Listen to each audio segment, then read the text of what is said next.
Assalamualaikum warahmatullahi wabarakatuh. Halo adik-adik kelas 7 semua. Kembali lagi bersama Pak Mahes di video pembelajaran IPA kelas 7 ya. Nah, terakhir kita sudah belajar tentang sel dan tentang berbagai macam jaringan hewan dan tumbuhan, betul? Nah, hari ini kita video terakhir ya. Video terakhir di sistem organisasi kehidupan. Nah, sekarang kita akan belajar tingkatan berikutnya, yaitu organ, sistem organ, dan organisme. Nah, sistem organ ini pasti tersusun dari beberapa organ yang melakukan fungsi tertentu. Nah, beberapa sistem organ yang akan kita pelajari adalah ada sistem pencernaan, respirasi, peredaran darah, dan lain-lain ya. Mungkin langsung saja kita pelajari agar videonya nggak banyak-banyak menitnya ya. Sebelum itu jangan lupa di subscribe channel Bapak ini, oke? Biar nanti kalau ada video update, kamu bisa tonton lebih dulu dari guru kamu ya. Jadi tahu ilmunya duluan, oke? Nah, pertama, lupa, kita review dulu ya, materi sebelumnya itu masih inget dong, struktur atau sistem organisasi kehidupan dari tingkat yang paling rendah menuju tingkat yang paling tinggi. Nah, masih inget ya, tingkat yang paling kecil itu adalah atom ya. Dari atom, kumpulan atom disebut dengan molekul, kumpulan molekul disebut dengan organel. Nah, kumpulan organel disebut dengan sel, kumpulan sel disebut dengan jaringan, kumpulan jaringan disebut dengan organ, kumpulan organ disebut dengan sistem organ, dan kumpulan sistem organ inilah yang disebut dengan organisme. Oke, langsung saja pertama kita akan pelajari tentang sistem pencernaan. Sistem pencernaan, kalau kamu lihat gambar, itu terdiri dari mulut ya, yaitu mulut itu terdiri dari lidah, gigi, kelenjar ludah. Kemudian ada esofagus atau kerongkongan, ada lambung, ada hati, ada kandung empedu, usus halus, pankreas, usus besar, dan anus. Nah, yang tadi Bapak sebutkan itu namanya organ adik-adik ya. Nah, kumpulan organ-organ itu tergabung jadi sistem organ yang disebut dengan sistem pencernaan ya. Fungsi sistem pencernaan ini mengubah molekul makanan yang kompleks menjadi lebih sederhana dan terlarut sehingga mudah diserap darah. Kedua adalah sistem respirasi. Sistem respirasi ini terdiri dari berbagai macam organ. Kalau kamu lihat gambar, ini terdiri dari hidung, ada trakea ya, trakea itu tenggorokan, ada bronki, ada bronkus, dan paru-paru. Nah, yang tadi Bapak sebutkan itu namanya organ. Nah, kumpulan organ itu tergabunglah menjadi sistem organ, yaitu sistem respirasi. Fungsi sistem respirasi ini ada tempat pertukaran gas oksigen dan karbon dioksida serta menghasilkan energi. Berikutnya adalah sistem peredaran darah atau sistem sirkulasi nama lainnya.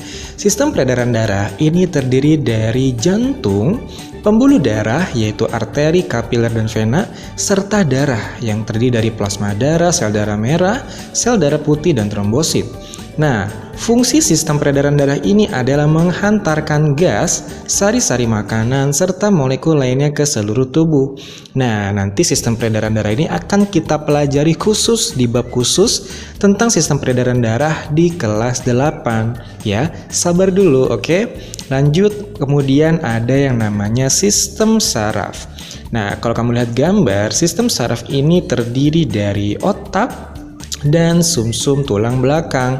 Kemudian ada serabut saraf, yaitu serabut saraf otak dan serabut saraf tulang belakang, serta alat-alat indera, yaitu mata, telinga, hidung, lidah, dan kulit. Nah, tadi yang semua Bapak sebutkan itu namanya organ ya. Nah, kumpulan organ akhirnya tergabung menjadi sistem organ, yaitu sistem saraf. Nah, fungsi sistem saraf ini adalah mengendalikan kerja tubuh dan mengatur kerja bagian-bagian tubuh gitu ya. Nah, kemudian ada sistem apa lagi nih? Kemudian ada yang namanya sistem ekskresi. Nah, sistem ekskresi ini terdiri dari organ-organ ekskresi, yaitu ada 4. Ada yang disebut dengan paru-paru, ada ginjal, ada hati, dan ada kulit. Nah, setiap organ ini dia mengeluarkan mengeluarkan zat ekskresi ya. Nah, salah satu penyusun sistem ekskresi ini adalah sistem urin yang fungsinya menghasilkan dan membuang urin. Nah, sistem uriner ini terdiri dari ginjal, ureter, kandung kemih, dan uretra. Fungsi sistem ekskresi ini membuang zat sisa metabolisme tubuh. Contoh, Paru-paru membuang karbon dioksida. Kulit membuang keringat. Gitu ya. Hati membuang empedu. Ginjal membuang urin. Seperti itu ya. Jadi zat-zat ekskresinya dibuang yang sudah tidak berguna lagi. Oke, lanjut. Ada yang namanya sistem reproduksi. Nah, sistem reproduksi ini adalah sistem yang mengatur kemampuan makhluk hidup untuk menghasilkan generasi baru yang sama dengan jenisnya. Pada manusia, organ reproduksi individu jantan adalah testis yang menghasilkan sperma.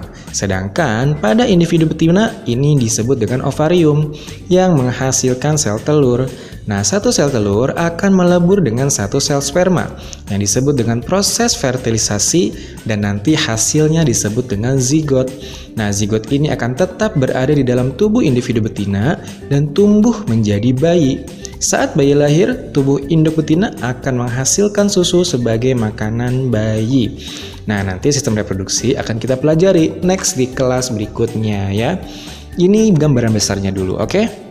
Lanjut, ada sistem reproduksi, sekarang ada yang namanya sistem rangka ya. Apa sistem rangka? Sistem rangka ini terdiri dari tulang dan kartilago. Kartilago ini nama lainnya tulang rawan ya. Nah, tulang memiliki struktur yang keras. Misalnya, terdapat di tengkorak, ruas-ruas tulang belakang dan tulang rusuk. Tapi kartilago relatif lunak dan elastis.